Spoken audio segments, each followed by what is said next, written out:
வணக்கம் நண்பர்களே, அக்னி பரீட்சை நிகழ்ச்சிக்கு வரவேற்கிறோம். இந்த வார சிறப்பு விருந்தினர் பாரதிய ஜனதா கட்சியினுடைய தேசிய செயற்குழு உறுப்பினர்கள் ஒருவரான திரு சி.பி. ராதாகிருஷ்ணன். வணக்கம். வணக்கம். பாரதிய ஜனதா கட்சியில பல பொறுப்புகள் இருந்தவர், மாநில தலைவராக, நாடாளுமன்ற உறுப்பினராக, RSS இயக்கத்திலிருந்து உங்களுடைய அந்த பின்னணியை பார்க்க முடியும். பல விஷயங்களை பேச வேண்டியதுக்கு, குறிப்பாக பாரதிய ஜனதா கட்சி இப்போது கருப்பு பணத்தை ஒழிப்பதற்காக நாங்கள் நடவடிக்கை எடுக்கிறோம் என்கிற பேர்ல இப்போ 500 ரூபாய் 1000 ரூபாய் நோட்டுகள், புழக்கத்தில் இருக்கிற நோட்டுகள் செல்லாது அப்படிங்கிற அறிவிப்பு கொடுக்கப்பட்டிருக்கிறது.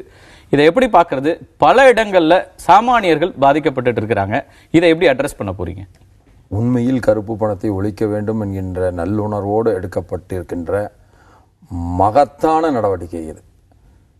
நீங்கள் ஒட்டுமொத்த நாட்டிலே இருக்கின்ற பணப்புழக்கத்தில் 85% இந்த 500 ரூபாய் 1000 ரூபாய் நோட்டுகளிலே தான் இருக்கிறது. 86.5% 500 ரூபாய் 1000 ரூபாய் என்று கணக்கு சொல்லுகிறார்கள். அதை ரிசர்வ் பேங்கினுடைய கணக்கு. நான் என்ன சொல்லுகிறேன், இதுல ரிசர்வ் பேங்க் கிட்ட கவுண்டர் ஃபீட் நோட்டெல்லாம் அதுல உள்ள வந்திருக்காது. அதுக்கு கணக்கே கிடையாது. ஒரு அப்ராக்சிமேட்டா தோராயமாக சொல்கிறார்கள், ஒரு 10,000 கோடி ரூபாய் கள்ள நோட்டுகள் புழக்கத்தில் இருக்கலாம். 3000 கோடி ரூபாய் 1992களிலேயே இருந்தது. அப்படி பல்வேறு விதமான இவையெல்லாம் தோராயமானவை. சுதந்திரம் பெற்றதிலிருந்து இன்றைக்கு வரை அதுபோன்று கள்ள நோட்டுகளை ஒழிப்பதற்கான முயற்சி எடுக்கப்படவே இல்லை. 1978 எடுக்கப்பட்டது. 10,000 ரூபாய் நோட்டுகளும் 5,000 ரூபாய் நோட்டுகளுக்கு மட்டும்தான் எடுக்கப்பட்டது. அவை பொதுவாக மக்கள் இடத்திலே புழக்கத்திலே இல்லை. நடவடிக்கை கருப்பு பணத்தை ஒழிக்கிறதுக்கா, கள்ள பணத்தை ஒழிக்கிறதுக்கா? கருப்பு பணம், கள்ள பணம் இரண்டையும் ஒழிக்க வேண்டும். அப்பொழுதுதான் பொருளாதார வளர்ச்சி என்பது ஒரு குறிப்பிட்ட திசையில் மட்டுமல்ல, ஒரு சட்டம் ஒழுங்கு கட்டுப்பாட்டிற்குள்ளாக இருக்க முடியும். நீங்கள் பொதுவாக மாதாந்திர சம்பளம் வாங்கி கொண்டிருக்கின்ற சாதாரண மனிதர்கள், தினக்கூலியாக இருக்கின்றவர்களுக்கு என்ன பாதிப்பு? இதனால் ஒரு சிறு பாதிப்பு கூட இல்லை. ஆனால் சாதாரண மக்கள் பாதிக்கப்பட்டு விட்டார்கள் என்று கூட நான் ஒரு பத்திரிகையில பார்த்தேன், தமிழ் பத்திரிகையில. கோயம்பேட்டிலே வந்திருக்கிறவைகள் எல்லாம் இறங்கவே இல்லை. பணம் இல்லாத காரணத்தால் இறங்கவே. நீங்க மக்களோட இருக்கீங்களாங்கிற கேள்வியே உருவாகுது. சாமானியர்களுக்கு பிரச்சனையே இல்லை அப்படின்னு எந்த விதத்துல சொல்றீங்க? சாமானிய மக்களோடு தான் நாங்கள் இருக்கிறோம். சாமானிய மக்களை எப்படி பாதிக்கவில்லை என்பதை நீங்கள் புரிந்து கொள்ள வேண்டும். சாமானிய மக்களை பாதிக்க வேண்டும் என்று மத்திய அரசு நினைத்திருந்தால் இந்த நோட்டுகளை எல்லாம் மாற்றுவதற்கு அனுமதித்திருக்குமா? 2 லட்சம் ரூபாய் நீங்கள் வங்கியில இன்றைக்கு 2.5 லட்சம் என்ற அறிவிப்பு வந்திருக்கிறது. எங்க பிரச்சனை வருதுன்னா, ஓவர் நைட்ல ஒரு அனௌன்ஸ்மெண்ட் கொடுக்குறீங்க, 4 மணி நேரத்துல இதெல்லாம் செல்லாத ஆயிடும், அதுக்கான மதிப்பு குறைந்துடும், இப்ப நீங்க செலவிட முடியாது அப்படிங்கிற ஒரு அறிவிப்பு வரும்போது பல பேர் பல விஷயங்கள் இருக்கிறாங்க. திருமணங்கள் வச்சிட்டு இருக்கிறவங்க இருக்காங்க, டிராவல்ல இருக்கிறவங்க இருக்காங்க. இப்படி பல பேரும் காலையில உணவருந்த கூட போக முடியாத சூழலும் இருந்தது. உங்களால மறுக்க முடியுமா? நான் என்ன உங்களுக்கு சொல்ல விரும்புகிறேன்னா, இதை எல்லோருக்கும் சொல்லிவிட்டு கொண்டு வந்தால் இந்த காரியம் வெற்றி அடையுமா? அப்பொழுது நீங்கள் என்ன சொல்ல போகிறீர்கள்? நெறியாளர்கள் எல்லோருக்கும் அறிவித்து விட்ட பின்பு, எல்லோருக்கும் தெரிந்த பின்பு, அவரவர்கள் மாற்றிக்கொண்ட பின்பு நீங்கள் இந்த அறிவிப்பை குறைந்தபட்சமாக நீங்க ஏடிஎம் சென்டர்ல அன்னைக்கு செயல்பாட்டுல எவ்வளவு இடங்கள்ல 9 மணிக்கு ஏடிஎம் சென்டர்கள் மூட வேண்டிய சூழல் வந்துச்சு. அதற்கு என்ன காரணம்னா, அங்க போதுமான பணம் இல்லைன்னாங்க. நீங்க இதற்கான ஏற்பாடுகளை செய்யறதுங்க, எல்லா ஏற்பாடுகளும் நீங்க சொல்ற பொருளாதார சீர்திருத்தத்துக்கு மக்கள் தயாராக இருக்கிறாங்க, யாரும் எதிர்க்கல. கருப்பு பணத்தை எதிர்ப்பதற்கு அரசாங்கம் எடுக்கிற நடவடிக்கையை வரவேற்கிற மக்களையும் பாக்குறோம். அதே நேரத்தில் அதே மக்கள் தான் கேட்கிறாங்க, எங்களுடைய பாதிப்புகளையும் கணக்குல நீங்க எடுத்திருக்கலாமேன்னு. அந்த கேள்விதான் வைக்கிறேன். யாருக்கு வரல? 1 லட்சம் திருமணங்கள் நடந்துச்சு. உங்களுடைய அறிவிப்பு வந்த அடுத்த நாளும் அதுக்கு அடுத்த நாட்கள்லயும் அத்தனை இடத்துலயும் ஒரு வாழை மரத்தை கட்டுறதுல இருந்து ஒவ்வொருத்துக்கு பணம் செட்டில் பண்ற இடம் வரைக்கும் எல்லா இடங்களையும் பிரச்சனை இருந்துச்சு. எல்லாரும் நேரலையில மக்கள் நேரா பேசினதை நீங்களும் பாத்தீங்க. நான் இந்த நிகழ்ச்சிக்கு வருகிற பொழுது சாலைகளை வந்தேன். சாலைகள் எப்பொழுதும் போலதான் இருக்கிறது. இந்த அறிவிப்பு வருகிற பொழுது நான் வாரணாசியில இருந்தேன். வாரணாசியில நாங்கள் சாதாரண ஒரு டீ கடையில தான் சாப்பிட்டோம். 3 நேரம் ஒரு சாதாரண டீ கடையில தான் சாப்பிட்டோம். எங்ககிட்ட இருந்ததே ஒரு 100 ரூபாய் நோட்டில் ஒரு 1000 1500 ரூபாய் தான் மொத்தமாக 3 பேர் இடத்துல இருந்தது. நாங்கள் சாலை ஓரங்களிலே சாப்பிட்டோம், சாலை ஓரங்களிலே டீ குடிச்சோம். எத்தனை பேருக்கு அது இருந்ததுங்க தான் பிரச்சனை. பிரதமரே சொல்லுகிறார், சில சிரமங்கள் ஏற்படும், அதுக்காக வருந்துகிறேன். அந்த சிரமங்களை அட்ரஸ் பண்றது இன்னும் பெட்டரா பண்ணிருக்கலாமாங்கிறதா என் கேள்வி. அப்படி இல்லை, இதை விட பெட்டராக யாராலும் செய்ய முடியாது. ஒரு துளி செய்தி வெளியே கசிந்திருக்கும் என்று சொன்னால், பணம் வைத்திருந்தவர்கள் யாருக்கு எதிராக இந்த நடவடிக்கை எடுக்கப்பட்டதோ அவர்கள் கருப்பு பணத்தை உடனடியாக மாற்றுவதற்கான அத்தனை முயற்சிகளையும் செய்திருப்பார்கள். இப்ப நடக்கலையா? யாருமே எதிர்பாராத ஒரு சூழலில் இது நடந்திருக்கிறது. அதனால்தான் இது மிகப்பெரிய வெற்றியை பெற்றிருக்கிறது. கருப்பு பணத்தை மிகப்பெரிய வரவேற்பையும் மக்களிடத்திலும் குறிப்பாக இளைஞர்களிடத்தில் மாற்று கருத்து இல்ல. கருப்பு பணத்தை ஒழிப்பதற்கான நடவடிக்கைகள்ல மத்திய அரசாங்கம் இறங்கி இருக்கிறது. அதை நாங்க இத தெளிவாக இந்த திட்டமிடலோட வருகிறோம் அப்படின்னு சொல்றதுல யாரும் எந்த மாற்று கருத்து ஒரு முயற்சி மட்டுமல்ல. நீங்கள் ஒன்றை புரிந்து கொள்ள வேண்டும். மோடி அரசாங்கம் வந்த பின்புதான் வரி வசூலிலே ஒரு மகத்தான சிகரங்களை, புதிய சிகரங்களை தொட்டுக் கொண்டிருக்கிறோம். இன்றைக்கு நேர்முக வரியிலே மட்டுமல்ல, மறைமுக வரியிலும் வரி வசூல் மிகப்பெரிய அளவிலே கூடியிருக்கிறது. பர்சனல் இன்கம் டாக்ஸ் 18.5% கூடியிருக்கிறது. தனிநபர்களையும் மத்திய தர வர்க்கத்தையும் மட்டும்தான் இந்த அரசாங்கம் வரி செலுத்துற இடத்துக்குள்ள கொண்டு வருதா? பல ஆயிரம் கோடிக்கணக்கான ரூபாய் வராக்கடனாக இருக்கிறது. அதையெல்லாம் திரும்ப பெறுவதற்கு அரசாங்கம் என்ன நடவடிக்கை எடுத்தது? 11 லட்சம் கோடி வராக்கடன், 5 லட்சம் கோடி அதுல வராக்கடனாக இருக்கிறது என்று கார்ப்பரேட்ஸ், பெரிய கம்பெனிகள் திரும்ப செலுத்தல. அது ஏன் செலுத்தலங்கிறதுக்கான என்ன நடவடிக்கை அரசாங்கம் எடுத்திருக்கிறது? இந்த 2.5 ஆண்டுகளில் இந்த புதிய அரசாங்கம் வந்த பின்பு வராக்கடன் எவ்வளவு? கடந்த 10 ஆண்டுகளில் இருந்த வராக்கடன் எவ்வளவு? இரண்டையும் நீங்கள் ஒன்றாக சேர்த்துவிட்டு எல்லாத்துக்குமே இந்த அரசாங்கம் தான் காரணம் என்று சொல்வது சரியானதல்ல. 2.5 ஆண்டு காலத்துலதான் விஜய் மல்லையா வெளியில கிளம்பி போயிருக்காங்க. வெளியில கிளம்பி போனார்கள். அவர்களுக்கு கடன் கொடுத்தது யார்? அவர்களுக்கு கடன் கொடுத்தது யார்? அவர்களை அனுமதிக்கவில்லை. அவர் பிரச்சனை வருவதற்கு முன்பாகவே அவர் வெளியே சென்று விடுகிறார். அரசாங்கத்தினுடைய பார்வைக்கு படாமலே எல்லா தனிநபர் வெளியில போயிட முடியுமா? இல்ல, நான் என்ன சொல்ல விரும்புகிறேன், எல்லா தனிநபர்களுடைய மூவ்மெண்ட்டையும் கண்காணித்துக் கொண்டிருப்பது அரசாங்கத்தினுடைய வேலை. அவர் தனிப்பட்ட கிடையாது. தொடர்ந்து பிரச்சனைக்கு மத்தியில் இருக்கிற ஒரு தொழிலதிபராக இருக்கிறார். நீங்கள் ஒன்றை நன்றாக அவர் கவனத்தில் இருக்கிறாரு. உங்களுடைய அரசாங்கத்தினுடைய ஏஜென்சிஸோட மானிட்டரிங்ல அவர் இருந்தார். நான் உங்களுக்கு ஒன்றை சொல்ல விரும்புகிறேன். நீங்கள் ஒட்டுமொத்தமாக பேசுகிறீர்கள். விஜய் மல்லையாவுடைய நிலைப்பாட்டை நாம் எடுத்துக்கொள்வோம். உதாரணத்தை எடுத்துக்கொள்வோம். அவர் பிரச்சனை விஸ்வரூபம் எடுத்து வெளிவருவதற்கு முன்பாகவே அவர் வெளிநாடு சென்று விடுகிறார். ஏதோ அவருக்கு வாரண்ட் எல்லாம் பிறப்பிட்ட பிறகு அவரை நாங்கள் ஏதோ வழி அனுப்பி வைத்ததை போல நீங்கள் ஒரு கருத்தை சொல்வது சரியல்ல. அவருக்கு எதிராக நீதிமன்றங்களிலிருந்து உத்தரவுகள் வருகின்ற வரை எதுவுமே யாருக்குமே தெரியவில்லை. அப்படி உத்தரவுகள் வருவதற்கு முன்பாகவே அவர் வெளிநாடு சென்று விடுகிறார், வெளிநாட்டிலே தங்கி விடுகிறார். அவரை திருப்பி கொண்டு வருவதற்கான அத்தனை முயற்சிகளையும் நாங்கள் மேற்கொண்டு வருகிறோம். உங்களுடைய இந்த திட்டத்துக்கு பிறகு சீதாராம் யெச்சூரி ஒரு கேள்வி எழுப்புறார். வராக்கடன் இருக்கிற டாப் 100 லிஸ்ட் நீங்க வெளியிடுங்க அப்படின்றாங்க. அதை வெளியிடுறதுல அரசாங்கத்துக்கு என்ன தயக்கம்? அரசாங்கம் அதை வெளியிடுவதில் சில சட்ட சிக்கல்கள் இருக்கிறது. நாம் ஒருவருடைய கணக்கை நாம் வங்கியில வைத்திருக்கிறோம் என்று சொன்னால் அதை வெளிப்படுத்துவதற்கான அதிகாரம் இன்னும் அரசாங்கத்திற்கு முழுமையாக வந்துவிடவில்லை. அது ஒரு தனி கல்வி கடன் வாங்கியவர்களுடைய பெயர், முகவரி, போட்டோ வரைக்கும் நீங்க வங்கிகள்ல படம் போட்டு திருடர்கள் மாதிரி போட முடியுதுன்னா ஏன் இவங்களுடைய பெயரை வெளியிட முடியாதுன்றீங்க? நான் என்ன சொல்ல விரும்புகிறேன் சொன்னால், இருக்கின்ற கார்பரேஷன்கள் பெரிய பெரிய பணத்தை கொடுத்தவர்கள் மீது கடுமையான நடவடிக்கையை எடுப்பதற்கு இந்த அரசாங்கம் எல்லா விதமான முயற்சிகளையும் செய்து என்ன நடந்திருக்குங்கிறத கேக்குறாங்க. 2.5 ஆண்டு காலத்துல ஒரு வலிமையான ஒரு ஆட்சி, இவர்கள் மேல என்ன நடவடிக்கை எடுத்தீங்க? பெரும்பாலான பணம் நீங்க சொல்றதாக கருப்பு பணமாக இருக்கலாம், எந்த பணமா இருந்தாலும் இவர்கள்ட்ட இருந்து இருக்குது. அவர்களிடமிருந்து எடுக்கிறதுக்கு பதிலா சராசரிகளை நீங்க இன்னைக்கு சர்வேலன்ஸ்குள்ள கொண்டு வர்றீங்க. சரி, நான் உங்களோட கடந்த 10 ஆண்டுகளில் எந்த நடவடிக்கையுமே எடுக்கப்படவில்லை. அதுதான் அந்த 10 ஆண்டு ஆட்சி இருக்கட்டும். நீங்க பெரிய மனதோடு சொல்வதெல்லாம் நான் புரிந்து கொள்கிறேன். ஆனால் இந்த அரசாங்கம் எடுக்கின்ற நல்ல நடவடிக்கைகளை ஆதரிக்கின்ற பெரிய மனது உங்களுக்கு இல்லை என்பதை யாருமே எதிர்க்கல. கருப்பு பணத்தை ஒழிப்பதற்கான நடவடிக்கையை எல்லோரும் காங்கிரஸ் உள்ளிட்ட எதிர்க்கட்சிகள் சொல்ல விரும்புகிறீர்கள். நடைமுறையில் நான் என்ன சொல்கிறேன், கடந்த அரசாங்கங்கள் எடுத்த நடவடிக்கைகளை விட இந்த 2.5 ஆண்டுகளில் வங்கிகள் அந்த தரப்பட்ட வராக்கடனை வசூலிப்பதற்கான எடுத்திருக்கிற நடவடிக்கைகள் மிக அதிகம் என்பதை நீங்கள் பத்திரிகையில் பார்த்திருந்தாலே தெரிந்து கொண்டிருக்கலாம். அவ்வளவு கடுமையான நடவடிக்கைகள் எடுக்கப்பட்ட போதிலும் பொருளாதார வளர்ச்சி என்பது இன்றைக்கு தான் சிறிது மேலாக வந்து கொண்டிருக்கிறது. பல நடவடிக்கைகள் எடுக்கப்பட்டு வருகிறது. யாரெல்லாம் அதுல தோல்வி அடைந்தவர்களில் 2 வகை உண்டு. ஒன்று இன்டென்ஷனல் ஃபெயிலியர்.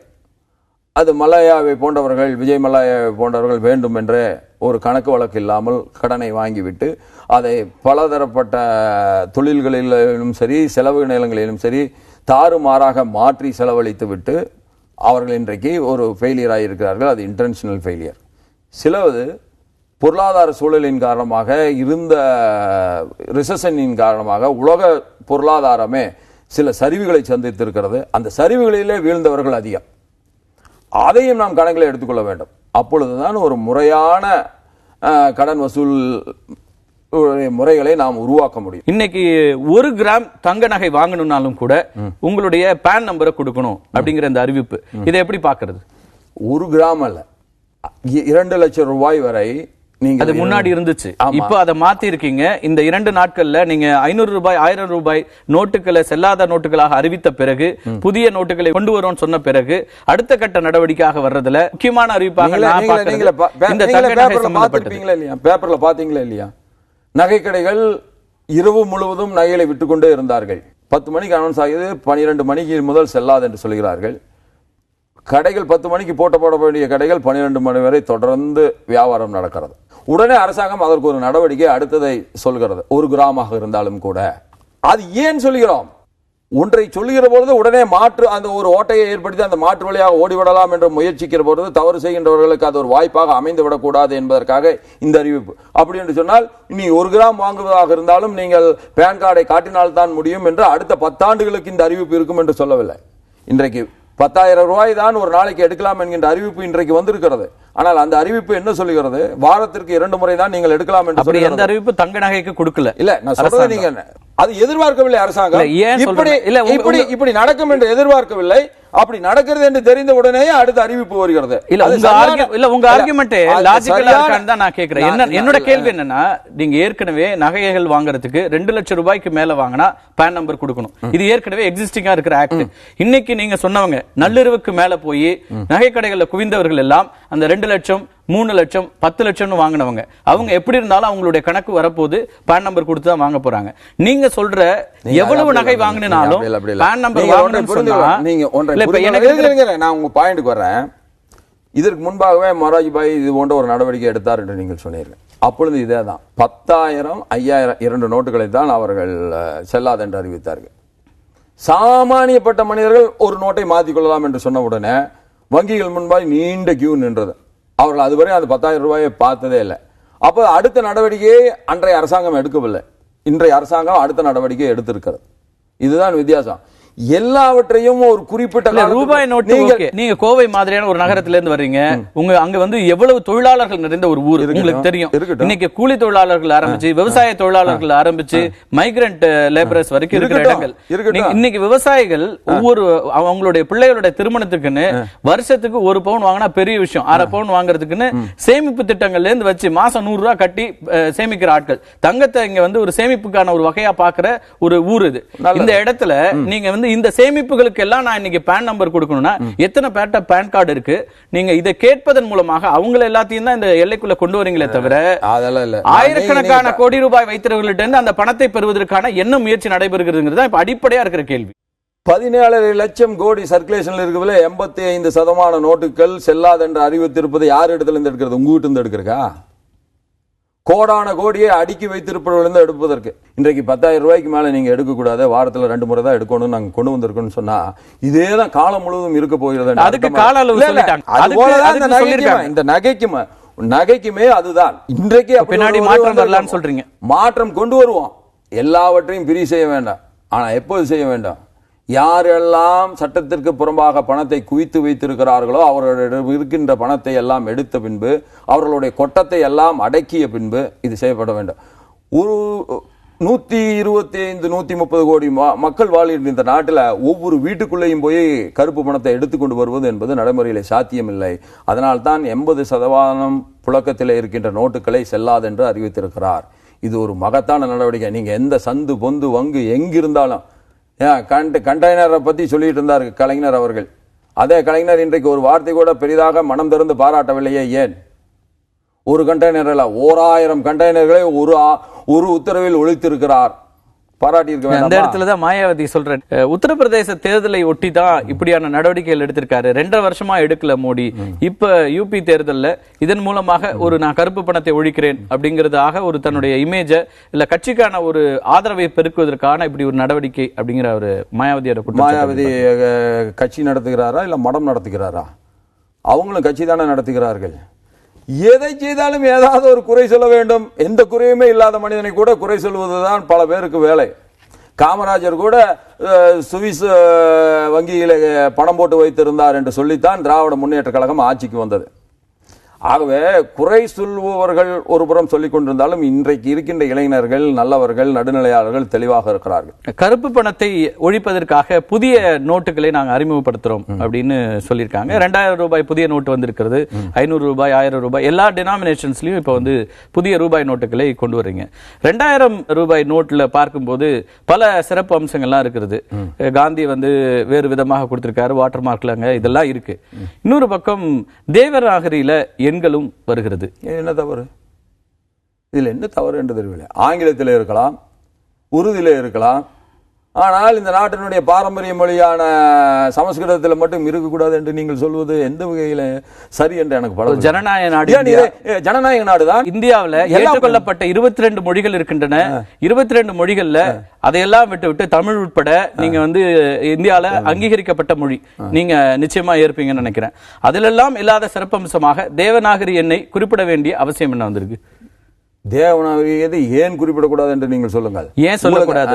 ஏன் சொல்லக்கூடாது? அபிஷியல் லாங்குவேஜஸ் ஆக்ட்ல தெளிவா சொல்லி இருக்காங்க. இதுல வந்து இன்டர்நேஷனல் நம்பர்ஸா யூஸ் பண்ணணும்னு 64லயே எடுக்கப்பட்ட முடிவு. இது சட்டத்திற்கு நேர் எதிராக இருக்கிற ஒரு விஷயமாக இருக்கிறது. சட்டத்திற்கு நேர் எதிரான விஷயம் அல்ல. இந்த நாட்டினுடைய கலாச்சாரம், இந்த நாட்டிலே இருக்கின்ற அத்துணை மொழிகளும் தமிழ் உட்பட எல்லாவற்றிலும் எல்லா மொழிகளும் ஒன்றோடு ஒன்று இணைக்கப்பட்டிருக்கிறது. இந்த நாட்டில் இருக்கின்ற மிகப்பெரிய பழமொழிகள் 2 தான். ஒன்று சமஸ்கிருதம், இன்னொன்று தமிழ். இந்த 2லே இருந்துதான் பிற எல்லா மொழிகளும் வந்திருக்கின்றன என்பதுதான் வரலாறு சொல்கிறது. அதில் தமிழுக்குரிய இடம் தரப்பட்டிருக்கிறது. நோட்டுகளில் தரப்பட்டிருக்கிறது அல்லவா? எல்லா மொழிகளுக்கும் இருக்கிறது மாதிரி இருக்கு. அப்ப அந்த இடத்துல சிறப்பம்சமா தேவநாகரியில ஒரு எண்ணை குறிப்பிட வேண்டிய அவசியம் என்ன இருக்கு? அப்ப மறைமுகமாக மீண்டும் ஹிந்தியை திணிப்பது அல்லது சமஸ்கிருத திணிப்பில் மீண்டும் ஈடுபடுகிறதா பாரதிய ஜனதா கட்சி என்கிற கேள்விதான் எழுப்பப்படுகிறது. சமஸ்கிருதத்தை திணிக்க வேண்டிய அவசியமே இல்லை. சமஸ்கிருதம் இந்த நாட்டினுடைய மிக உயர்ந்த மொழிகளில் ஒன்று. பல மொழிகளுக்கு அது தாய்மொழி. தமிழ் எப்படி பல மொழிகளுக்கு தாய்மொழியாக இருக்கிறதோ அதே போல சமஸ்கிருதமும் பல மொழிகளுக்கு தாய்மொழி. அதற்குரிய மரியாதையை இதுவரை இருந்த அரசாங்கங்கள் தரவில்லை என்பது வேதனைக்குரியது. இன்றைக்கு மோடி அவர்கள் ஓட்டு வங்கிகளை பற்றி கவலைப்படாமல் இந்த நாட்டினுடைய உயர்ந்த கலாச்சாரத்திற்கு ஆணிவேராக இருக்கின்ற அந்த மொழிக்கு உரிய மரியாதையை தந்திருப்பது வரவேற்கப்பட வேண்டிய ஒன்றாக தான் நான் கருதுகிறேன். சட்ட ரீதியாக அரசமைப்பு சட்டத்தில் அபிஷியல் லாங்குவேஜஸ் ஆக்ட் 1963 இது பத்தி பேசப்பட்டது. விடுதலைக்கு முன்பாகவே இந்த ரூபாய் நோட்ல இந்த எண்களை கொண்டு வருவது பத்தி பேசப்படும் போது 15 ஆண்டுகளுக்கு இது இருக்கலாம், அதற்கு பிறகு இன்டர்நேஷனல் நம்பர்ஸ் தான் இருக்கணும்னு முடிவெடுக்கப்பட்டது. ஆனால் மீண்டும் நீங்க வந்து 60 ஆண்டுகளுக்கு பின்னாடி போறீங்களா அல்லது இப்படியான ஒரு தேவை எங்கிருந்து வருது அப்படிங்கிற கேள்வி இருக்கு. உங்க வாதத்தை வைத்துக்கொண்டா 15 ஆண்டுகளுக்கு பின்பு நடைமுறைப்படுத்தாத யாருடைய குற்றம்? காங்கிரஸினுடைய குற்றம். அதற்கு பிறகு பல விவாதங்கள் நடத்தப்பட்டு தமிழகத்திலிருந்து தென்னிந்தியாவிலிருந்து வந்த எதிர்ப்புகளுக்கு பிறகு இதை நாம் செயல்படுத்தப்பட வேண்டாம் என்கிற ஒரு முடிவு எடுக்கப்பட்டது. சட்ட ரீதியாக அந்த முடிவு வந்தது. அபிஷியல் லாங்குவேஜஸ் ஆக்ட் 1963 தான் வந்துச்சு. அதுக்கு பிறகுதான் இதை நீங்க எடுத்துக்க முடியாது. இந்தியா ஒரு பரந்த நாடு. நிச்சயமா இதுல நம்மளுடைய உரிமைகளுக்கு போராடுகின்ற உரிமை நமக்கு இருப்பதை போலவே பிறருடைய உரிமைக்கு போராடுகின்ற உரிமை பிறருக்கும் இருக்கிறது என்பதை நாம் புரிந்து கொள்ள வேண்டும். அப்பொழுதுதான் இது சரியான அணுகுமுறையாக இருக்கும். சமஸ்கிருதத்திற்கு தேவநாகரி கொண்டு வாங்கன்னு எத்தனை பேர் போராட்டம் நடத்துறாங்க? போராடினார்கள், போராடவில்லை என்பதெல்லாம் வேறு. தேவநாகரி இந்த நாட்டிலே இருக்கின்ற எத்தனை மொழிகளுக்கு, பல மொழிகளில் அதுவும் எத்தனை மொழிகளுக்கு தாய்மொழியாக இருந்தது என்பதை நீங்கள் பார்க்க வேண்டும். சமஸ்கிருதம் ஒரு ரிச்சஸ்ட் லாங்குவேஜ், யாரும் மறுக்கல. தமிழும் அதே போல ரிச்சஸ்ட் லாங்குவேஜ். இதெல்லாம் இருக்கும்போது ஒரு குறிப்பிட்ட மொழிக்கு முக்கியத்துவம் கொடுக்கும் போதுதான் இங்க வந்து ஏன் மொழிக்கு வேணும் அப்படிங்கிற கேள்வி வரும். இதுவரை அதற்கு தரப்படாத முக்கியத்துவத்தை ஏன் தந்தீர்கள் என்று கேட்டால் அது வந்து சரியானது. இதுவரைக்கு தரப்படாததுதான் தவறு. அந்த தவறு திருத்தப்பட்டு இருக்கிறது என்பதுதான் உண்மை. அதுதான் சத்தியம். அதைத்தான் நீங்க மக்கள்கிட்ட எடுத்துட்டு போகணும். அப்ப இங்க இருக்கிற தமிழ் மொழி ஆர்வலர்களுடைய எதிர்ப்பை எல்லாம் எப்படி எடுத்துக்கிறது? சார், நீங்க சொல்வது சமஸ்கிருத எதிர்ப்பாளர்களுடைய கருத்தை எப்படி எடுத்துக்கொள்றதுன்னு கேளுங்க, எனக்கு புரிகிறது. என்னுடைய தாய்மொழி தமிழ். இங்க நான் யாரிடத்திலும் சர்டிபிகேட் வாங்க வேண்டியதில்லை. அதற்கு இல்ல என்ன கேள்வி, நான் தமிழன் என்பதற்கு யாரிடத்திலும் சென்று சர்டிபிகேட் யார்கிட்டயும் வாங்க வேண்டாம். என்ன தாய்மொழி மீது எனக்கு இருக்கின்ற பற்றும் ஆழமான பிடிப்பும் பிற மொழிகளை எதிர்த்தால் தான் உண்டு என்றால் அது வந்து தவறான அணுகுமுறை. அது ஒரு மொழி வெறி. இந்த கேள்விதான் ஏன் வருதுன்னா, வேற எந்த மொழிகளையும் நீங்க அடையாளப்படுத்தாமல் இதுக்கு ஒரு முக்கியத்துவம் கொடுக்கும் போது அதை எப்படி எடுத்துக்கிறது? நான் என்ன சொல்றேன், இதுவரைக்கும் அந்த மொழிக்கு உரிய முக்கியத்துவம் தரப்படாமல் இருந்தது, இன்றைக்கு தரப்பட்டு இருக்கிறது. அப்படித்தான் எடுத்துக்கணும். ஒரு ரூபாய் நோட்ல எல்லோரும் பயன்படுத்தக்கூடிய ஒரு ரூபாய் நோட்டு, அந்த நோட்ல என்ன இருக்கணுங்கிறத ஆர்பிஐ டிசைட் பண்ணும். நீங்க இந்த ரூபாய் நோட்டு இப்படிதான் இருக்கணும், இதுல இதுதான் இடம்பெற வேண்டும்ங்கிற டிசைன் வரைக்கும் மத்திய அரசாங்கம் தலையிட்டு இருக்கிறது என்றால் அதுல தேவநாகரிக கொண்டு வருதுன்னா இது ஆர்பிஐ வெளியிடாம யார் வெளியிட்டு இருக்கிறான்? ஆர்பிஐனுடைய இணையத்தில் தெளிவாக குறிப்பிடப்பட்டிருக்கிறது, in coordination with the central government we have designed this note அப்படின்னு ஆர்பிஐனுடைய இணையத்தில் இருக்கிறது. அவங்களே வெளிப்படையா சொல்லியிருக்கிறாங்க. எதற்காக வெளியிடப்பட்டிருக்கிறது அந்த குறிப்பு என்பதை நீங்கள் புரிந்து கொள்ள வேண்டும். இதுவரை இல்லாத அளவிற்கு இந்த 2000 ரூபாய் நோட்டை மிக எளிதாக கள்ள நோட்டை அடிப்பதற்கான வழிமுறைகளை தடுப்பதற்காக உளவுத்துறையுடனும் மத்திய அரசுடனும் அது ஒத்துழைத்து புதிய ரூபாய் நோட்டு வடிவமைக்கப்பட்டிருக்கிறது என்பதுதான் உண்மை. அதுதான் அங்கே வெளியிடப்பட்டிருக்கிறது. இப்ப கள்ள பணத்தை ஒழிப்பதற்காகவும் புதிய நோட்டுகள் நம்ம அறிமுகப்படுத்துறோம் அப்படின்றீங்க. இதே மாதிரி இன்னொரு கள்ள பணத்தை உருவாக்க முடியாதா? ஃபேக் கரன்சியை உருவாக்க மாட்டாங்கன்னு எப்படி நீங்க உறுதியா சொல்ல முடியும்? டாலர் எவ்வளவு உலகம் முழுவதும் இன்றைக்கு புழக்கத்தில் இருக்கிற நோட்டு டாலர் நோட்டு. அந்த டாலர் நோட்டை யாருமே ஃபேக் கரன்சி அடிப்பது இல்லையா? அதை தடுக்க முடியாது. எல்லா கரன்சியும் இல்ல நான் என்ன சொல்ல வருகிறேன், தடுப்பதற்கான நடவடிக்கை இல்ல. நீங்க சிதம்பரம் சொல்லது போல சொல்றீங்க. சிதம்பரம் என்ன சொல்றாரு, எதிர்காலத்தில் எப்படி தடுப்பது? எதிர்கால அரசாங்கங்கள் அதற்குரிய நடவடிக்கை எடுக்க வேணும். உங்களை போன பைனான்ஸ் மினிஸ்டர் இருந்தா எந்த காலத்திலும் எந்த நடவடிக்கையும் வராது. பைனான்ஸ் மினிஸ்டர் இருந்த போதுதான், அந்த அரசாங்கம் இருந்த போது உருவாக்கப்பட்ட ஆதார் எண்ணை அப்போது கடுமையாக விமர்சிச்சீங்க. இப்ப ஆதார் அட்டையை தான் நம்ம பயன்படுத்துறோம். அவங்க பயன்படுத்த பல விஷயங்களை, இந்த ஆதார் அட்டைக்கு ஏதோ சிதம்பரம் கண்டுபிடிச்சதல்ல, சிதம்பரம் மட்டுமே சொல்லல. அப்ப கடுமையாக அந்த அரசாங்கமே கிடையாது. முதலில் ஒவ்வொருவருக்கும் ஒரு ஐடென்டி கார்டை தர வேண்டும் என்பது அத்வானிஜி அவர்கள் இந்த தேசத்திற்கு தந்தது. அன்றைக்கு இருந்த காங்கிரஸ்காரர்கள் அதை கடுமையாக எதிர்த்தார்கள். இதே போன்று எதிர்த்தார்கள். எப்படி எதிர்த்தார்கள் என்று சொன்னால், இது இஸ்லாமியர்களுக்கு எதிரானது என்று எதிர்த்தார்கள். அன்றைக்கு எங்களிடத்தில் தேவையான பரிபூரணமான பெரும்பான்மை மத்தியிலே இல்லை. அதனால் அந்த ஆதார் அட்டை அன்றைக்கு கொண்டு வருவது தள்ளி போனது. அதை காங்கிரஸ் கட்சி கொண்டு வந்தது. காங்கிரஸ் கட்சிக்கு எப்பொழுது தோன்றி இருக்குது ஆதார் அட்டை தர வேண்டும் என்கின்ற எண்ணம்? எப்பொழுது தோன்றியது? வாஜ்பாயினுடைய அரசாங்கத்துக்கு பின்புதான் தோன்றியது. ஏனென்றால் அதற்கு அதற்குரிய உருவத்தை முதலாக கொடுத்தவர் அத்வானி அவர்கள் தான். அதுக்கு பிறகு 5 ஆண்டுகள் ஆட்சியில் இருந்தாங்க யூபிஏ அரசாங்கம். யூபிஏ அரசாங்கம் எடுத்த போது, நடவடிக்கை எடுத்த போது அதை எதிர்த்தது பாரதிய ஜனதா கட்சி. பாரதிய ஜனதா கட்சி அன்றைக்கு எதிர்த்ததற்கு என்ன காரணம் என்று சொன்னால், ஏன் கடந்த முறை நீங்கள் எதிர்த்தீர்கள்? அதற்குரிய விளக்கத்தை சொல்லி, உங்களுடைய திட்டமாக இருந்தாலும் செயல்பாட்டுக்கு அவங்க கொண்டு வராங்கன்னா அதை வரவேற்றிருக்கணும்ல. அன்னைக்கு முழுமையாக இதை ஒழிக்கணும், ஆதார் அட்டையே இருக்கக்கூடாதுன்னு சொன்னது பாரதிய ஜனதா கட்சி. இன்றைக்கு அதையே ஒரு அடையாள அட்டையாக முழுமைப்படுத்துகிறது, பிரதானப்படுத்துகிறது. கூட இதில் உணர்ந்து கொள்ள வேண்டியது ஒன்றுதான், தவறு யார் செய்தாலும் திருத்திக் கொள்ள வேண்டும். பாரதிய ஜனதா கட்சி செய்த தவற்றை பாரதிய ஜனதா கட்சி திருத்திக் கொண்டிருக்கிறது. அது வரவேற்கப்பட வேண்டிய ஒன்றாகத்தான் நீங்கள் பார்க்க வேண்டும். இன்னொரு முக்கியமான அம்சமாக, இப்ப நீங்க தேர்தல் அறிக்கையில சொன்னதை ஒட்டி தான் கருப்பு பண ஒழிப்பு அப்படிங்கிற நடவடிக்கையில இப்ப பிரதமர் இறங்கி இருக்கிறாரு.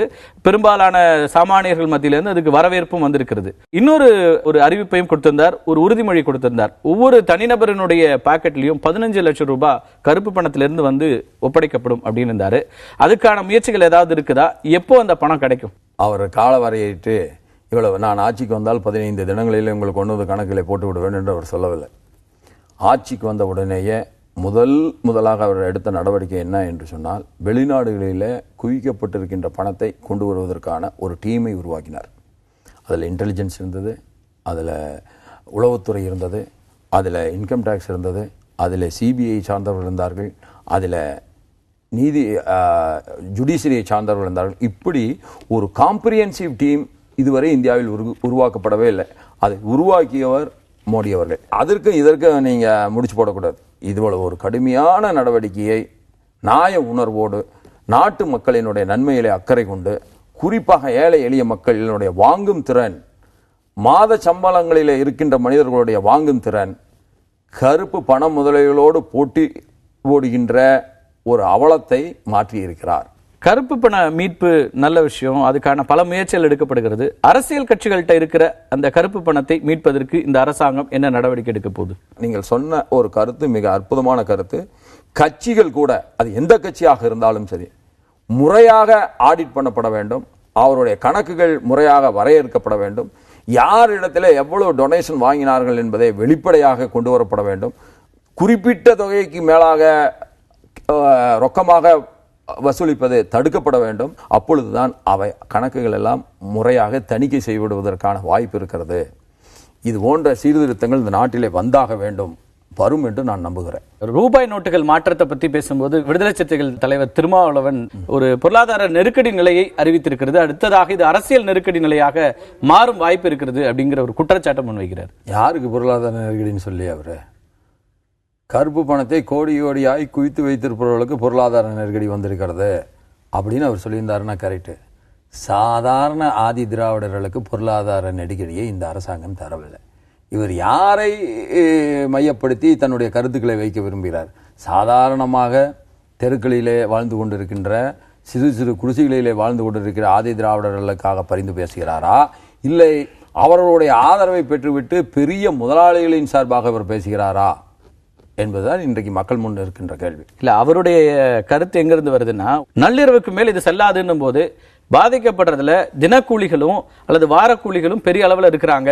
அந்த அடிப்படையில் அவர்களுடைய பாதிப்புக்காக பேசுறோம்னு தான் அவர் சொல்றாரு. தினக்கூலிகள் இடத்துல எத்தனை 500 ரூபாய் நோட்டு இருக்கிறது? அவங்களுக்கு சம்பளம் கொடுக்கிற நான் உங்கள் இடத்துல கேட்கிறேன், ஒரே ஒரு நிமிடம் எவ்வளவு நோட்டு இருக்குதுன்னு சொல்லுங்க. பிரச்சனை எங்க வருதுன்னா, 5 நோட்டுகள் இருக்குமா? அவங்கள்ட்ட ஒரு நோட்டு கூட இல்லங்கிறதா பிரச்சனை. எங்கன்னா அவங்க கிட்ட சேமிப்பு கிடையாது. வார கூலிகளாக இருக்கிறவங்களுக்கும் சேமிப்புகள் பெருசா இல்ல. இன்னைக்கு அவங்களுக்கு சம்பளம் கொடுக்கக்கூடிய முதலாளியா இருக்கிற சிறு தொழில் செய்யறவர்களுக்கு அன்னைக்கு அவங்க பாதிக்கப்படும் போது இவர்களுக்கு சம்பளமே வராத சூழல் வரும்போது அன்னைக்கு சாப்பாட்டுக்கு அவங்க என்ன செய்யறதுங்கிறதுக்கு தான் இந்த கேள்வி அவர். இது ஒரு சரியான கேள்வியை போல தோன்றுகிறது. இந்த 500 ரூபாய் நோட்டுகளை 1000 ரூபாய் நோட்டுகளை செல்லாதாக அறிவிக்க போகிறோம், அது அடுத்த 3வது மாதத்தில் வரும் என்று சொல்லிவிட்டு செய்யலாமா? அப்படி செய்திருந்தால் திருமாவளவன் ஏற்றுக்கொள்வாரா? அப்பொழுது என்ன சொல்ல போகிறார்? யாரை காப்பாற்றுவதற்காக இந்த நடவடிக்கை என்பது. ஆக குறை சொல்ல வேண்டும் என்பவர்கள் ஏதாவது ஒன்றை சொல்லிக் கொண்டுதான் இருப்பார்கள். திடீர்னு திருமாவளவனை உங்களுடைய மத்திய இணையமைச்சர் பொன் ராதாகிருஷ்ணன் நேரில் போய் அவருடைய அலுவலகத்தில் சந்தித்தார். அதற்கு பிறகு பல அரசியல் ஹேஷியங்கள் வருகிறது. அவரை கூட்டணிக்கு அழைப்பதற்கான முயற்சி நடக்கிறது. வேறு வகையிலெல்லாம் அவரை இணக்கமாக கொண்டு செல்வதற்கான வாய்ப்புகள் இருக்கிறதுலாம் சொல்றாங்க. அப்படி ஏதாவது நடவடிக்கைகள் இருக்கிறதா? ஒன்றை சொல்லுகிறேன், திருமாவளவனை காட்டிலும் பாரதிய ஜனதா கட்சியில் உள்ளவர்கள் தீண்டாமைக்கு எதிரானவர்கள். எங்களை பொறுத்தளவில் யாரையும் எந்த ஒரு மனிதனையும் தீண்டத்தகாதனாக அணுகின்ற போக்கு காட்டிலும் கொடிய பாவம் இல்லை. அந்த வகையில் நாங்களும் திருமாவளவனும் ஒன்றாக இருக்கிறோம். அது மட்டுமல்ல, திருமாவளவன் அவர்கள் அவர் ஒரு அரசியல் கட்சி தலைவராக பார்க்காம இந்த இடத்துல இங்கிருந்து தீண்டாமைங்கிற பேச்சு வருது. ஏன் அப்படியான ஒரு பார்வை வருது? நான் ஏன் உங்கள் இடத்துல இதை வைக்கிறேன் என்று சொன்னால், ஏதோ திருமாவளவனை பார்த்தாலே, அது பொன் ராதாகிருஷ்ணன் சென்று பார்த்தாலே அது ஒரு பெரிய தவறை போல சித்தரிக்கிறீர்களே, அதைத்தான் நான் சொல்ல. தவறு என்ன சொல்லல, என்ன நடக்குதுங்கிற அறியக்கூடிய ஆர்வத்தின் மேல கேட்கப்பட்ட கேள்வி. ஏன்னா அவருடைய சந்திப்புக்கு பிறகு பல செய்திகள் வருது. அது மட்டுமே உங்களுடைய ஆர்வமாக இருந்தால் அது பாராட்டப்படும்.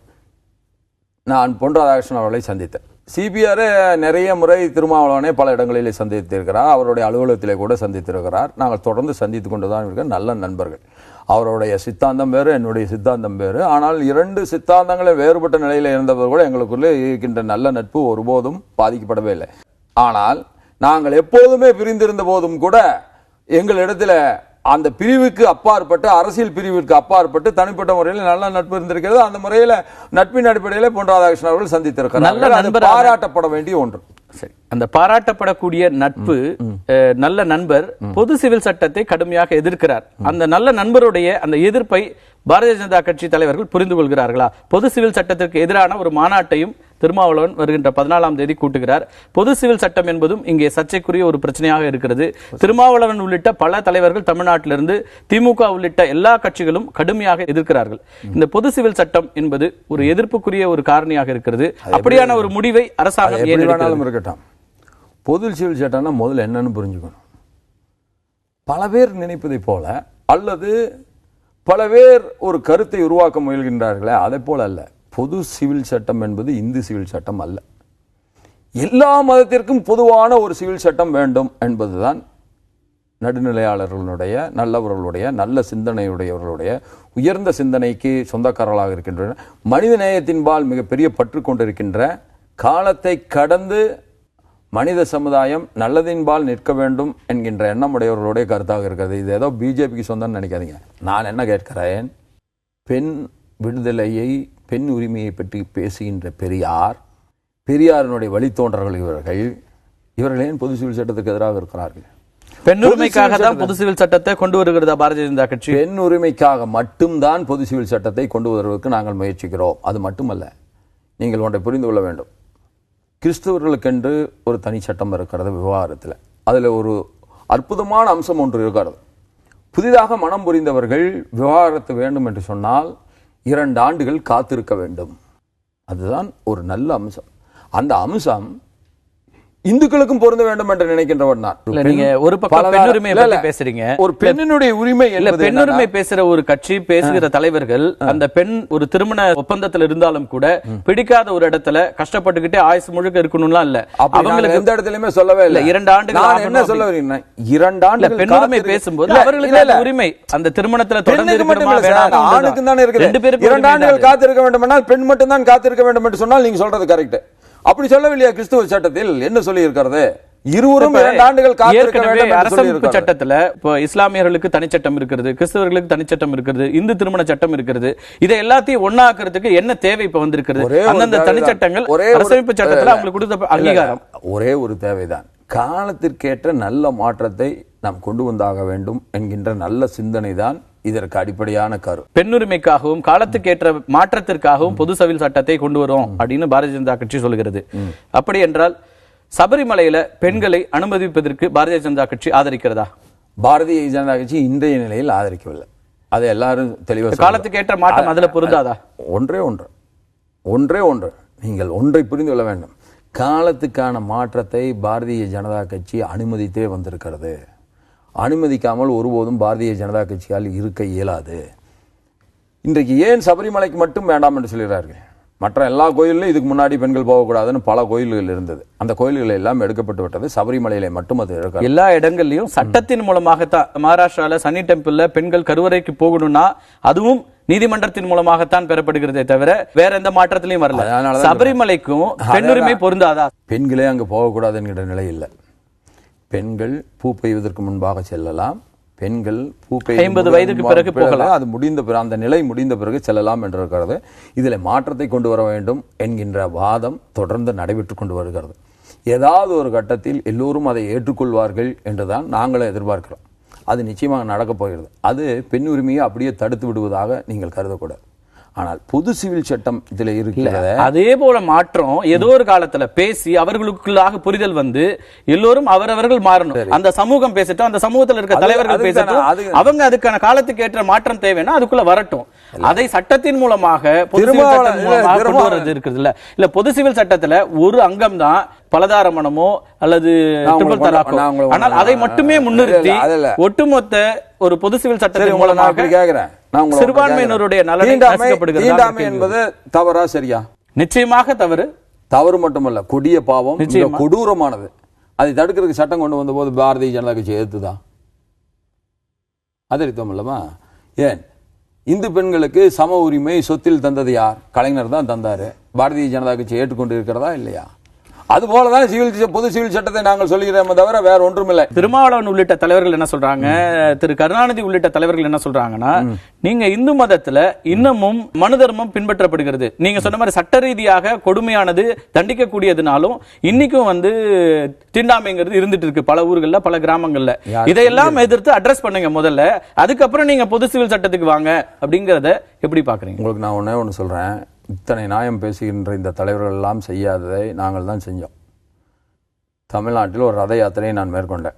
அந்த ரத யாத்திரையோட 5 அம்சங்களில் ஒரு அம்சம் தீண்டாமையை வேறும் வேரடி மண்ணுமாக அகற்றப்பட வேண்டும் என்பதுதான். தமிழ்நாட்டில் பாரதிய ஜனதா கட்சியை வளர்ப்பதற்கு எல்லா முயற்சிகளும் எடுக்கிறீங்க, நாங்க வளர்ந்து கொண்டிருக்கிறோம்லாம் சொல்லிட்டு இருக்கீங்க. அப்படிப்பட்ட இடத்துல எத்தனை பேர் மாநில நிர்வாக குழுவில் எத்தனை சதவீதம் தலித் மக்களுக்கு இருக்கிறது? தேசிய நிர்வாக குழுவில் எத்தனை சதவீதம் தலித் மக்களுக்கு இருக்குங்கிறதுல தான் இந்த கேள்வி அடங்கியிருக்கிறது.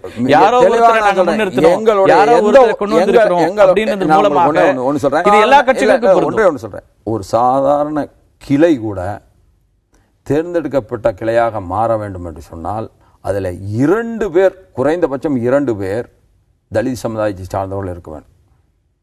எங்களுடைய மாநில நிர்வாகிகள் கூட 4 பேர் தலித் சமுதாயத்தை சார்ந்தவர்கள். சதவீதத்தில் எத்தனை பேர் குறைந்தபட்சம் இருக்கணும்? நீங்க எத்தனை பேர்? எல்லா கட்சிகள்லயும் நடைமுறையில் வச்சிருக்கிறாங்க. ஆனால் கிருபாநிதி அவர் தாழ்த்தப்பட்ட சமுதாயத்தை சேர்ந்த கிருபாநிதி அவர்களை மாநில தலைவரை ஆக்கி அழகு பார்த்த இயக்கம் பாரதிய ஜனதா கட்சி மட்டும்தான். எல்லா கட்சியிலையும் இன்னைக்கு வந்து அந்த மாதிரி சிம்பாலிக் ரெப்ரசன்டேஷனுக்குன்னு வச்சிருக்காங்க. மைனாரிட்டிஸ் கொடுக்குறாங்க, தலித் மக்கள் கொடுக்குறாங்க, ஒரு பதவி 2 பதவின்னு இருக்கும். ஆனால் எவ்வளவு சதவீதமான மக்கள் அதுல இடம்பெறாங்கிறது மூலமா தான் அந்த டிரான்சிஷன். இன்னொரு முக்கியமான கேள்வி எனக்கு சொல்றேன். நாங்கள் ஒரு பகுதியில பலவீனமாக இருக்கிறோம் அப்படின்னு சொன்னா உண்மையில் நாங்கள் இன்னும் பாரதிய ஜனதா கட்சி தமிழகத்தை பொறுத்தளவில், நான் மீண்டும் சொல்கிறேன், தமிழகத்தை பொறுத்தளவில் தாழ்த்தப்பட்ட சமுதாயத்தை சார்ந்த மக்களோடு நாங்கள் இன்னும் அதிக ஆதரவை பெற வேண்டும். அதற்கான முயற்சிகளில் கடுமையாக இறங்கியிருக்கிறோம். அவர்கள் பெரிய அளவில் எங்களை ஆதரித்து நம்முடைய இயக்கத்திற்கு வருகிற பொழுதுதான் நீங்க சொன்ன அந்த பர்சன்டேஜ் இன்க்ரீஸ் பண்ண முடியும். குறைய அளவில் இருக்கிற பொழுது குறைந்த ரெப்ரசன்டேஷன் அவர்களுடைய ஆதரவை பெற வேண்டும். அதற்காக நாங்க முயற்சிக்கிறோங்கிறது சரி. அவர்களையும் இணைக்கணும், எங்கள் கட்சியில கொண்டு வருவோன்றீங்க. ஆனால் அவர்களுடைய பிரச்சனைகளுக்கு பாரதிய ஜனதா கட்சி முன்னால் நிற்கிறதா? குறிப்பாக ஆணவ படுகொலைகள் நடக்கின்ற இடங்கள்ல எத்தனை இடங்கள்ல பாரதிய ஜனதா கட்சி அதை கண்டித்திருக்கிறது, அங்கே சென்று அதுக்காக பேசியிருக்கிறது? நான் என்ன சொல்றேன்னா, ஆணவ கொலைனா நீங்க என்னன்னு சொல்றீங்க?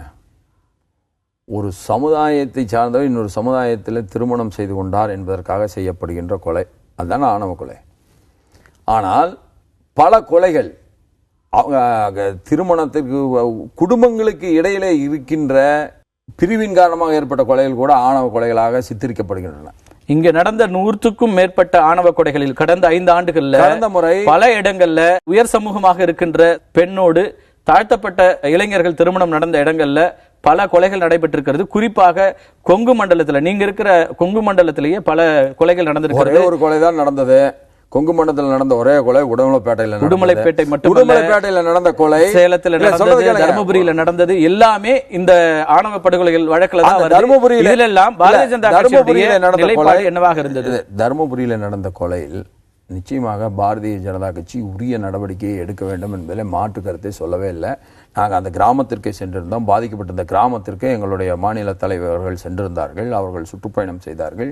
அவர் அந்த தலித் மக்களை சந்தித்தார்கள். அவர்கள் பக்கத்திலே நின்றார்கள். அதில் எந்த மாற்று கருத்தும் இல்லை. ஆனால் எங்களை பொறுத்தளவில் 2 ஜாதிகளுக்கிடையே ஒரு வெறுப்புணர்வை வளர்த்துவிட்டு அதில் குளிர்காய வேண்டும் என்கின்ற எண்ணம் இல்லாதவர்கள். அதை நீங்கள் புரிந்து கொள்ள வேண்டும். அதனால் தான் இது போன்ற பிரச்சனைகளில் எங்களுடைய ஆழமான கருத்தை நாங்கள் வெளிப்படுத்தினாலும் அது நீங்கள் சொல்வதை போல ஊடகங்களிலே பெரிதாக்கப்படுவதில்லை. என்ன காரணம்? அது ஒரே காரணம்தான். நாங்கள் சமுதாயத்தை பகுத்தெடுத்து பிரித்தெடுத்து அதன் மூலமாக ஒரு ஓட்டு வங்கியை உருவாக்க வேண்டும் என்கின்ற எண்ணம் எங்கள் இடத்துல இல்லை. இல்லை, அப்படி சமுதாயத்தை பிரித்தெடுத்து ஓட்டு வங்கியை உருவாக்கும் எண்ணம் இல்லை அப்படின்னா தென் மாநிலத்தில் நீங்க நடத்தின மாநாட்டுக்கு என்ன பெயர் வைக்கிறது? திரு அமித்ஷா அவர்கள் வந்தாங்க. அங்க நீங்க கூட்டிய கூட்டமைப்பு அது என்ன சொன்னது? அதனுடைய கருத்து என்ன? ஒரு பிஎல் சமுதாயத்தை சேர்ந்த ஒருவர் ஒரு அமைப்பு கூட்டுறார். அதில் அவர்கள் என்ன சொல்லுகிறார்கள்?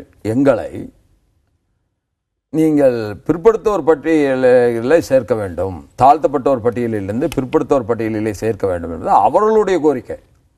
அதற்காக அவர் வந்திருக்கிறார். திரு அமித்ஷா வரும்போது அதுக்கான முக்கியத்துவம் வருகிறது. நீங்க எதற்காக முக்கியத்துவம் கொடுத்து என்ன நிகழ்ச்சிக்கு வருங்கன்றது மூலமா நாங்க சமுதாயத்தை பிரிக்க நினைக்கவில்லை, 2 சமூகங்களுக்கு இடையில எதுவும் உருவாக்கவில்லை அப்படின்லாம் நினைச்சா ஒரு சமுதாய அமைப்பு நடத்துற ஒரு கூட்டத்திற்கு உங்களுடைய தேசிய தலைவர் வருகிறார் என்றால் அதுக்கு என்ன பொருள்? நான் என்ன சொல்றேன், அப்ப நீங்க அந்த மாதிரி அமைப்புக்கு யாருமே போறது இல்லையா? போக வேண்டாம்னு சொல்லல. சொல்ல போறீங்க நீங்க சொன்ன கான்ட்ரடிக்ஷன் என்ன சொல்ல போறீங்க? சமூகத்துல நாங்க பிரிக்க நினைக்கவில்லை அப்படின்னா இந்த ஆணவ படுகொலைகள் நடக்கிறது நியாயத்தை பேசல. திருமாவளவனை தாழ்த்தப்பட்ட மக்களுடைய பிரச்சனைக்காக ஒரு மாநாட்டை கூட்ட சொல்லுங்கள், அமித்ஷாவை அழைக்க சொல்லுங்கள், நாங்கள் கூட்டி வருகிறோம்.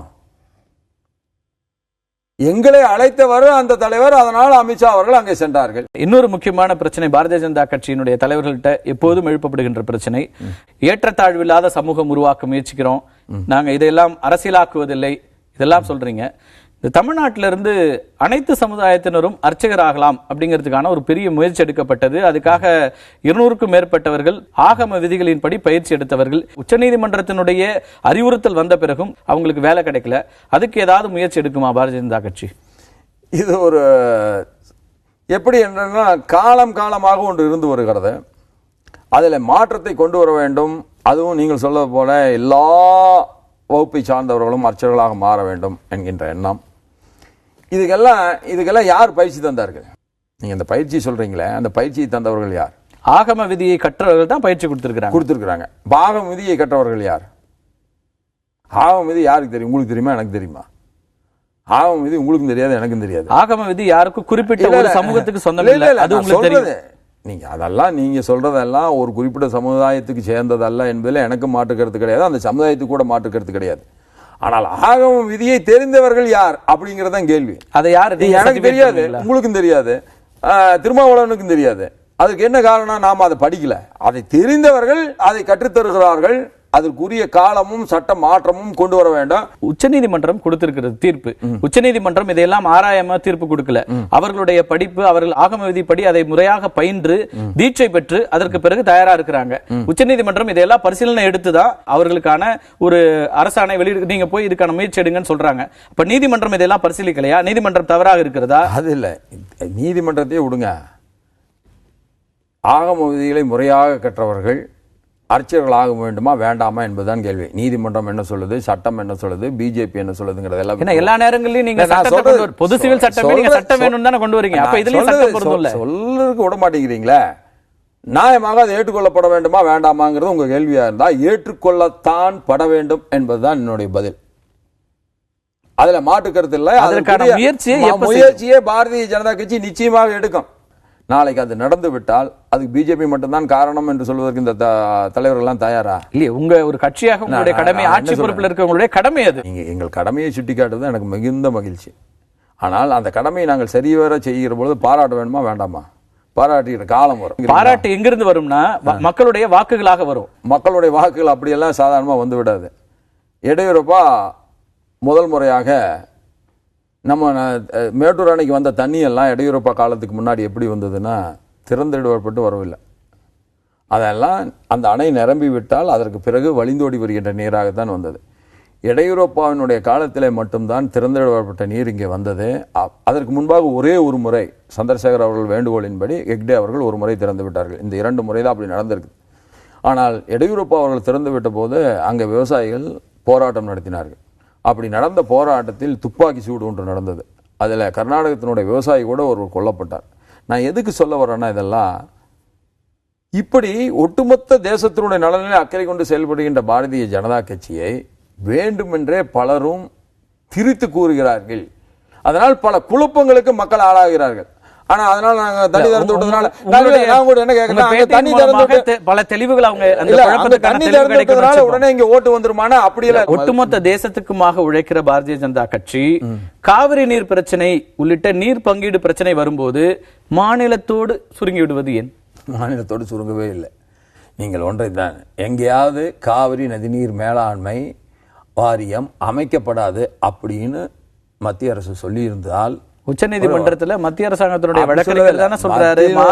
விளக்கம் என்ன சொல்கிறது என்றால், அது சட்டபூர்வமான சில மாற்றங்களை செய்ய வேண்டியது இருக்கிறது. நிச்சயமாக சட்டபூர்வமாக அதை கொண்டு வருவோம் என்றுதான் சொல்லி. அதற்கு முன்னாடி ஹியரிங் வந்தபோது அந்த நிலைப்பாடு இல்ல, அடுத்து வரும்போது நிலைப்பாடு மாறுகிறது. நீங்க எப்படி புரிஞ்சுக்கிறது? நீங்க சரியாக எப்படி புரிந்து கொள்ள வேண்டும் என்று சொன்னால், அதையே அந்த அரசு வக்கீல விளக்கமாக சொல்லியிருக்கிறார். நான் இதற்கு முன்பாக உங்களிடத்தில் என்னுடைய வாதத்தை வைக்கிற பொழுது இந்த பிரச்சனையினுடைய ஆழத்தை புரிந்து கொள்ளாமல் வைத்து விட்டேன். இதை இப்படித்தான் நாங்கள் செய்ய போகிறோம். சட்டபூர்வமாக வந்துவிட்டது என்று சொன்னால் யார் கர்நாடகத்தில் ஆட்சியில் இருந்தாலும், அது பிஜேபி இருந்தாலும் சரி, தேவகவுடா இருந்தாலும் சரி, காங்கிரஸ் இருந்தாலும் சரி, தமிழர்களுடைய காவிரி நதிநீர் மீது இருக்கின்ற உரிமையை மறுக்க இயலாத ஒரு சட்டமாக, சட்ட ரீதியாகத்தான் உச்சநீதிமன்றம் தீர்ப்பு கொடுத்துச்சு. அந்த தீர்ப்பை எக்ஸிக்யூட் பண்ண மாட்டேன்னு சொன்னாங்க. அதை செயல்படுத்த சொல்றதுக்கு மத்திய அரசாங்கம் துணிவில்லையே. ஏன் செய்யல? கர்நாடகத்தில் இருக்கிற தேர்தல் தான் காரணமா? காங்கிரசும் பாரதிய ஜனதா கட்சியும் கர்நாடக தேர்தலை மையமாக வைத்து தமிழகத்தில் இருக்கிற விவசாயிகள் பாதிக்கப்படுவதை பார்த்து கொண்டிருக்கிறதாங்கிறதா கேள்வி. அந்த கேள்வியை எழுப்புகின்றவர்கள் யார்? அந்த கேள்வியை செய்கின்றவர்கள் யார்? கலைஞரும் ஸ்டாலினும் சொல்றாங்க. மத்திய அரசு நீங்க வந்து அரசியல் கட்சிகளுடைய மத்திய அரசு தமிழர்களை வஞ்சித்து விட்டதுன்னு சொல்றாங்க. அதுல உண்மை விவசாயிகள் சொல்றாங்க, அதுல உண்மை விவசாய பிரதிநிதிகள் சொல்றாங்க, திமுக சொல்றது, அதிமுக சொல்றது, கட்சிகள் சொல்றதை விட்டுருவோம். நீங்க தஞ்சாவூர்ல இருந்து இருக்கிற அத்தனை விவசாய அமைப்புகளையும் கேளுங்க, நேரடியாக அவங்க கை நீட்டுறது மத்திய அரசாங்கத்திட்ட தான். இதை ஏன் மத்திய அரசாங்கம் செய்ய மறுக்கிறது என்கிற கேள்வியை தான் முன்வைக்கிறாங்க. செய்ய மறுக்கவே இல்லை. இதை விவசாயிகள் முதல்ல புரிஞ்சுக்கணும். சட்டபூர்வமாக எப்படி செய்வது என்பதிலே தான் மத்திய அரசு தன்னுடைய அக்கறையை செலுத்திக் கொண்டிருக்கிறது. நிச்சயமாக இதை செய்ய போவது பாரதிய ஜனதா கட்சியினுடைய மத்திய அரசு தான். அன்றைக்கு இந்த விவசாய பெருமக்கள் தெளிவாக புரிந்து கொள்வார்கள். அரசியல் லாப நோக்கங்களை எல்லாம் தள்ளி வைத்துவிட்டு நீதியையும் உண்மையான உரிமையையும் மீட்டெடுப்பதில் பாரதிய ஜனதா கட்சிக்கு நிகரான ஒரு அரசியல் இயக்கம் இல்லை என்பதை அவர்கள் புரிந்து கொள்வார்கள். உங்கள் வருகைக்கும் கருத்து பகிர்வுக்கும் மிக்க நன்றி. நன்றி. மீண்டும் ஒரு நிகழ்ச்சியில் சந்திக்கலாம் நண்பர்களே. நன்றி, வணக்கம்.